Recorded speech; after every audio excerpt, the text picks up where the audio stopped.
Oke, gue udah lama banget gak cerita horor. Gue udah punya segudang cerita horor yang akan gue ceritain. Tapi malam ini gue akan cerita yang paling serem, karena ini kejadian yang dialami langsung oleh kakak kelas dari temen gue. Ini pas banget nih, cuaca mendukung. Ini sekarang jam 00.33. Rumah gue sepi, ada suara rintik-rintik air, kayak horornya dapet banget. Ya emang semua orang rumah sepi lah, jam 12:30 malam. Rumah siapa yang ramai? Bukan rumah doang, Min. Suatu hari kakak kelas ini lagi dapet atau lagi head. Nah, sebelum tidur dia mau bersih-bersih dulu nih ke kamar mandi yang posisinya itu di lantai bawah kamarnya, atas kamar asramanya.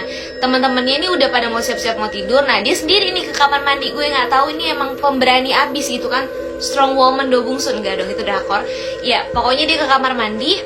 Pas masuk sepi, kamar mandinya tuh bener-bener gak ada orang, cuma dia doang. Masuklah ke bilik kamar mandi, bersih-bersih segala macem. Terus dia nggak dengar ada suara gayung juga di kamar mandi sebelah dia, di kamar mandi sebelah dia, bilik kamar mandi sebelah dia.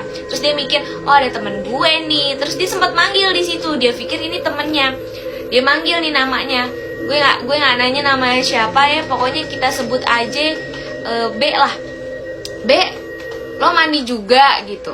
Gak ada suara sautan. Terus dia kayak, ya udah lanjutin mandi aja, terus nggak berpikiran yang aneh-aneh. Nah, setelah keluar dari kamar mandi, dia penasaran dong si temennya ini udah selesai mandi atau belum. Dilihatlah bilik kamar mandi sebelahnya.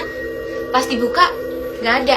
Dibukain tuh atu-atu bilik kamar mandi, nggak ada siapa-siapa. Sampai kamar mandi cowok, nggak dong, kejauhan ngapain. BTW kalau si kakak kelas ini denger sampai kamar mandi cowok, kupingnya tajam bener. Kuping gue yang sering gue buat nguping gibahan tetangga aja nggak setajam itu perasaan. Udah deh bercandanya udah. Terus pokoknya pas dibuka semua nggak ada siapa-siapa, agak udah mulai berasa nih bulu kuduknya merinding, bulu ketek semuanya udah pada diri. Nah, pas madep sono udah mau keluar dari kamar mandi, dari belakang ada suara. Kalian tahu nggak sih kalau misalnya di kamar mandi itu kan basah ya? Nah, itu kan kalau jalan kayak ada plek plek plek gitu loh, kayak ada bunyi ituan air, karena itu kan kayak genangan air gitu kan. Nah, itu ada suara langkah kaki di atas lantai kamar mandi yang basah itu. Kan kayak, waduh, siapa nih? Kan dia sendiri, ini langkah kaki siapa? Situ feelingnya udah gak enak banget. Dia udah gak mau nengok ke belakang lagi. Intinya kayak dia tuh fokusnya kayak, buruan deh gue sampai kamar gitu, karena ini ada yang gak beres. Akhirnya dia gak nengok ke belakang sama sekali. Dia udah jalan aja keluar dari kamar mandi. Dan lo tahu, bukan sampai situ aja, suara langkah kakinya ini ngikutin dia jalan. Bahkan di saat dia benar-benar udah panik banget, dia lari. Dia benar-benar lari, jalan cepet sampai lari estafet, sampai garis finish. Nggak dong, gak lucu sumpah. Kayak dia lari, itu suara langkah kakinya juga ikut cepet. Jadi benar-benar dia lari, suara langkah kakinya juga benar-benar lari juga ngikutin dia. Seperti yang gue bilang tadi, kamar mandinya itu letaknya di lantai bawah kamar asrama. Jadi pas dia ke kamar itu kan dia harus naik tangga. Lu bayangin, ada langkah kaki ngikutin naik tangga cepet banget, ngikutin ritmenya dia.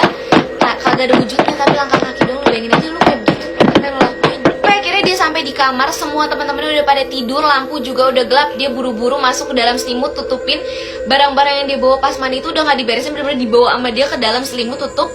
Itu ada suara manggil nama dia. Tapi sorry banget, gue lupa nama kakalnya siapa, karena teman gue ceritanya udah lumayan lama nih gitu. Jadi kita umpamakan aja namanya Nindi. Jadi pas dia nutup selimut, itu bener-bener di samping kupingnya ini, masih selimutan nih, di samping kupingnya ada yang manggil, Nindi, Nindi. Udah, lu pada nggak usah pada nanya-nanya bau nggak tuh mulutnya, nggak usah, udah basi.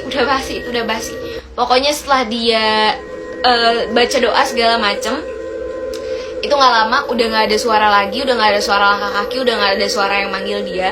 Dia kira ngeberaniin untuk nurunin selimut.